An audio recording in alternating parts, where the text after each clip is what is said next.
On the evening of October 9, 2012, the vibrant and promising life of 19-year-old Lizzie Marriott came to a sudden and tragic end. A note left on the table for her aunt and uncle promising her return by midnight after visiting a friend was the last anyone heard from her. When Lizzie didn't come home, her disappearance set off a frantic search that would unravel a web of deceit, manipulation, and a chillingly dark side to those she thought were her friends. What followed was a series of shocking revelations that would grip the community and expose the sinister events leading to her untimely death. Let's begin. Lizzie Marriott, a 19-year-old student, disappeared on October 9, 2012. After her classes, she returned home and she placed a note on the table in which Lizzie stated she was going to visit a friend and would return by midnight. The note was for Tony and Becky Hanna, the girl's uncle and aunt, where she was staying. But the niece didn't come back that day or the next.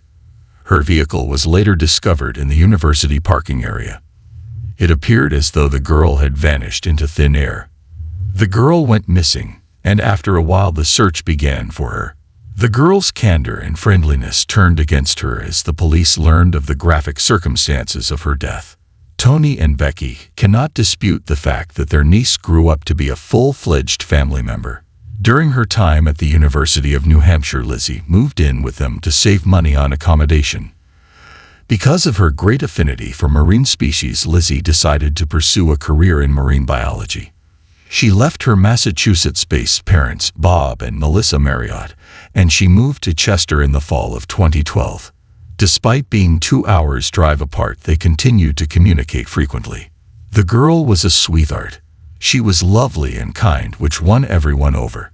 She worked part-time at Target, where she was well-liked and rapidly adapted. She met Kate McDonald there. The girls bonded fast and started hanging out together after work. Lizzie frequently visited Kate's flat. That's why she accepted her invitation for a movie night. The pals got together on October 9. They wanted to see a movie, eat dinner, and enjoy the evening together. Nevertheless, something broke their quiet. The boyfriend of Kate, named Seth Mazzella, joined them. Seth graduated from the same university as Lizzie, but he had rich expertise in theater arts, even though he worked as an electronics store consultant. In addition to becoming a black belt in karate, he also received training as an emergency medical technician and taught martial arts. All things considered, they had much to discuss. It looked like a fascinating evening that would conclude well. Since Lizzie failed to return by the scheduled time, her family opted to wait until the evening of the next day. It's possible that she spent the night at a friend's place before heading to the university. But on October 10, after she failed to appear, the aunt and uncle became concerned and called her parents.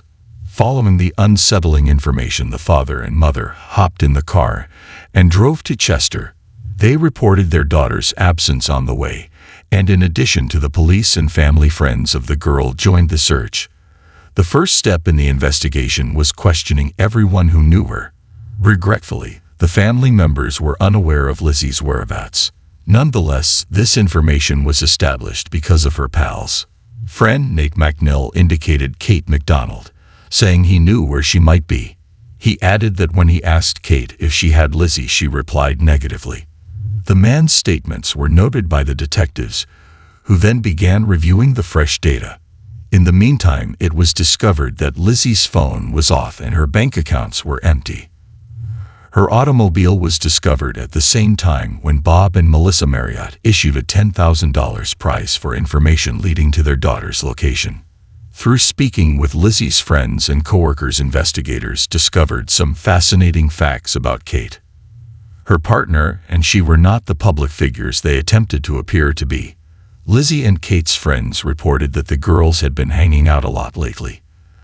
They appeared to have distinct personalities and outlooks on life. In contrast to Kate, who was reserved and unkind, Lizzie was outgoing and caring. It was unclear what had gotten them closer. Her co-employees claimed that this wasn't always the case with Kate. She underwent significant change after she and Seth began dating. She had lost all traces of her previous joy and lightheartedness. In fact, she had even cut off contact with her family since they disapproved of her new partner. There was an unsettling quality to his disruptive behavior. When the girl was 17, the couple began dating. When she turned 18, the couple moved in together and settled into Seth Mazzella's apartment in Dover, New Hampshire. The police kept a close eye on the couple and searched their databases, but they turned up nothing noteworthy. Officers discovered some personal information on young people by looking through their online profiles. On one of the websites where Seth and Kate were experimenting with non-traditional relationships, Kate, posing as Miss Scarlet, vampire actress, released a hot advertisement. She wrote that she was searching for a live-in slave with her lord. Housework, cleaning, laundry, dishwashing, cooking, and being ready for closeness were all necessary. The female occasionally talked about herself and her partner as well. According to her description, their relationship is dominant-submissive, with the former exercising power and dictating while the latter fully submits to his will. When the female finally linked her Gothic-styled images to the text, it was evident that their feelings were more about submission and humiliation than love and respect. Seth was the dominant, and Kate was the submissive. Now that investigators were certain that they might have had anything to do with Lizzie's October 12 disappearance, they both were called in for interrogation. They were questioned one after the other. This benefited the investigation's objectives. Kate argued for 2 hours that October 9 was not the day she had met Lizzie. She stopped talking totally after that. Meanwhile, Seth talked more. He refuted what his buddies had said, claiming that Lizzie had actually been at their house that day. But a disaster did happen. Everything was good at first. They played strip poker and watched a movie. Then he said that they got into a threesome because nobody was against intimacy, and they were both morally ready. He used ropes to bind the girls during the procedure, but somewhere along the line, something went wrong, and Lizzie unintentionally passed away. Subsequently, he and Kate carried the girl's body to Pierce Island and flung it into the Piscataqua River, out of shock and fear of being misinterpreted. They then left for home. Seth was questioned for 11 hours before accompanying the police to the location where he threw the body off the cliff and gave a detailed account of how he got there. Seth was charged with murder on October 13. Her parents were devastated to learn of their daughter's passing. Melissa Marriott claimed to have a gut feeling about it, but she put it off until the very last minute. Candlelight vigil was conducted in honor of the deceased on the same day. In addition to thanking everyone who attended, Lizzie's father noted that the prayer performed today would bring her serenity. Her friend Nate, who actively assisted in the girl's search, recalled that she always told humorous stories to cheer people up or provide consolation in tough times. Bob Marriott said that the girl had transformed into an angel and had flown to heaven. Sadly, he added, the girl's parents rejected Seth Mazzella's version of events, stating that their daughter was in a relationship and deeply valued it. She would never betray her beloved Brittany, they said. They prayed to God and requested that the police locate the body of the poor girl as soon as possible so that they can bury her and bid her farewell in a humane manner.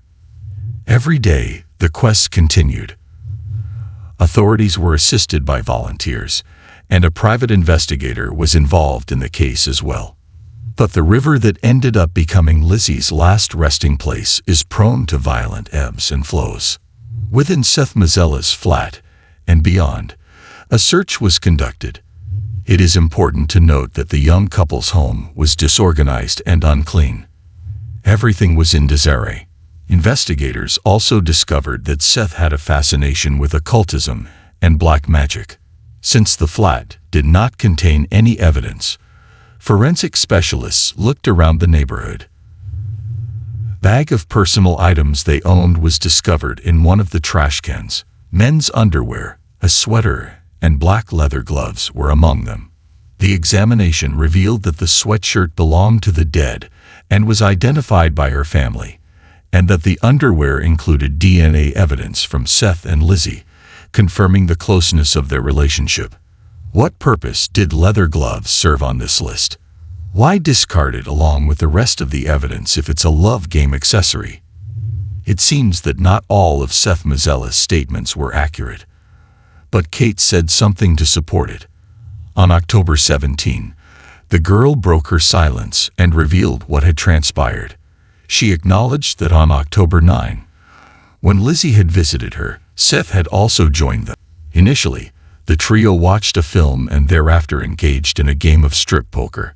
They became enthused during the game and made the decision to get close. She said that everyone has reciprocal desires. Tenderness and kisses set the whole thing off. Lizzie consented when Seth proposed tying her up with ropes, and the girl even provided a schematic illustration of how Seth accomplished it. Just as everything was going smoothly, Lizzie experienced a seizure. She started to choke, and a few moments later she passed out. Kate stated that this was nobody's fault for what happened, despite the fact that Lizzie wasn't breathing when Seth and Kate carried her. It happened by mistake. Nonetheless, the evidence of an unexpected witness proved to be crucial to the inquiry. After some time, a young woman went to the police station one day, claiming to have crucial information on Lizzie Marriott's case and requesting to speak with the investigators handling the case. She identified herself as Catherine Fish, Seth Mazzella's former girlfriend. She claimed that once Seth admitted to her that he had killed someone in a fantasy, she knew he was capable of murder. However, let's go back to the beginning. Seth and Catherine first connected roughly 10 years ago. He appeared considerate and attentive at first. He courted her in a lovely way, spent a lot of money on gifts and flowers.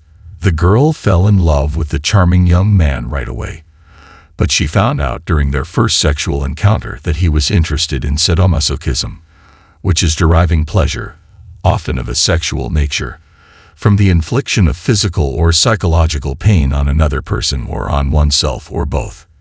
At first, she didn't mind new sensations as long as he behaved himself. Later, Seth started becoming harsh and domineering. He was not interested in being stopped or refuted.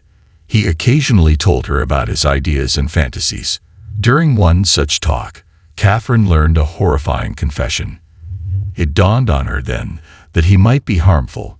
The girl begged him to release his grip, but he refused to let go and kept squeezing her throat strongly. Since they had relocated to a different city, the girl had no idea where to go in order to avoid him. Therefore, this encounter ultimately crushed her illusions. She was socially isolated and didn't interact with anyone. She also remained to live with her lover because she was financially dependent on him and was only waiting for the right opportunity to move out. Catherine acknowledged that Seth began to discuss a third partner over time. As a result, he would occasionally bring new women to their home, but none of them stayed long, prompting Seth Mazzella to advise them to look for a committed relationship. Catherine acknowledged that she was so terrified of Seth that she was afraid to leave. After accumulating courage for several months, she ultimately made the decision to flee. Catherine accomplished the incredible feat of traveling 1,000 miles to reach her parents' home. But that's another tale. Seth Mazzella made an appearance in court in May 2014, but she never saw her ex-boyfriend again. In the eyes of the prosecution, the defendant had committed both purposeful murder and taking advantage of others. Not long before the trial, he was the subject of many depositions, one of which included Kate McDonald. She passed away 2 months after Lizzie. She was detained after being arrested. She was accused of obstructing the inquiry and the legal process. The girl had time to process what had transpired and figure out who she was defending. At first, she and Seth were communicating actively while she was incarcerated. The lovers had aspirations of running away to a foreign nation without extradition regulations. Their goals were to tie the knot and start a family.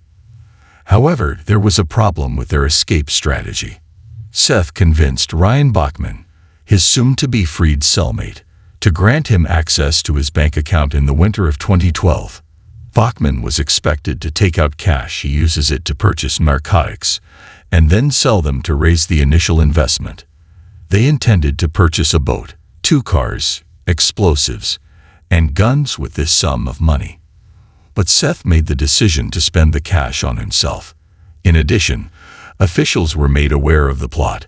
Seth then gave up on the escape strategy and wrote Kate a letter implying that they should meet again in the hereafter. He genuinely thought that life continued beyond death. Maybe he was teasing the girl about taking her own life in this way. In 2014, the prosecutor's office made Kate an attractive offer. She nodded without thinking. It stated that the suspect was required to provide an accurate account of the events that transpired in the residence on October 9th evening. The threatened 20-year prison sentence was lowered to 3 years in exchange, which was a pretty good deal. Kate acknowledged that she was terrified of Seth and that she obeyed him in everything, but that he gradually weakened her will and robbed her of her independence. The guy didn't want to be alone while Kate was away, so he sent her a message a month and a half her to locate a third partner as soon as possible. Nevertheless, Kate was never able to replace herself. As time went on, Seth Mazzella's communications shifted from being commands to threats, threatening to avenge her if she didn't comply. At the absolute least, Kate would have to bring a friend so that he could carry out his plan to comply with the order. Lizzie accepted Kate's invitation to visit. She readily consented since she had previously visited her home and felt confident with her. Kate remained quiet about the fact that they wouldn't be alone in order to guarantee Lizzie's arrival. Seth was looking forward to the scheduled hour because he loved the putative partner and had seen her images. In the evening of October 9th, 2014, a seemingly ordinary gathering turned into a nightmare. Seth Mazzella, along with Kat and Lizzie, spent time together at Seth Mazzella's residence. Initially, the atmosphere was jovial, with Seth adding to the cheerfulness of the night. However, his intentions took a sinister turn when he suggested strip poker, aiming to create a more intimate setting. As the game progressed, Lizzie found herself in a vulnerable position, which Seth exploited, leading to a fatal outcome. Seth's girlfriend, Kate, remained silent, fearing for her own safety, as Seth executed his gruesome plan. After disposing of Lizzie's body, they attempted to cover their tracks, leaving a trail of deception and manipulation in their wake. Kate's testimony during the trial revealed the extent of her fear and trauma, painting a chilling picture of her ordeal.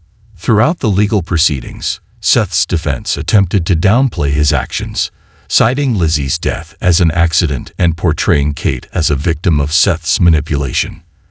However, the prosecution painted a different picture, highlighting Seth's premeditated actions and manipulation of Kate. Witness testimonies further cemented Seth's guilt, revealing the chilling aftermath of Lizzie's murder and Seth's callous attitude. Despite attempts to evade justice, Seth was convicted of first-degree murder and sentenced to life in prison without parole. The aftermath of Lizzie's disappearance left her family devastated, unable to find closure without her body. Their sadness is made worse by what they see as Kate's light sentence and the ongoing unfairness of Lizzie's early death. Although Lizzie might never get the justice she deserves, her story warns others about the dangers of manipulation and abuse. Her memory stays alive through a memorial made by her family, reminding everyone of the effects of violence and the need to seek justice for victims like Lizzie.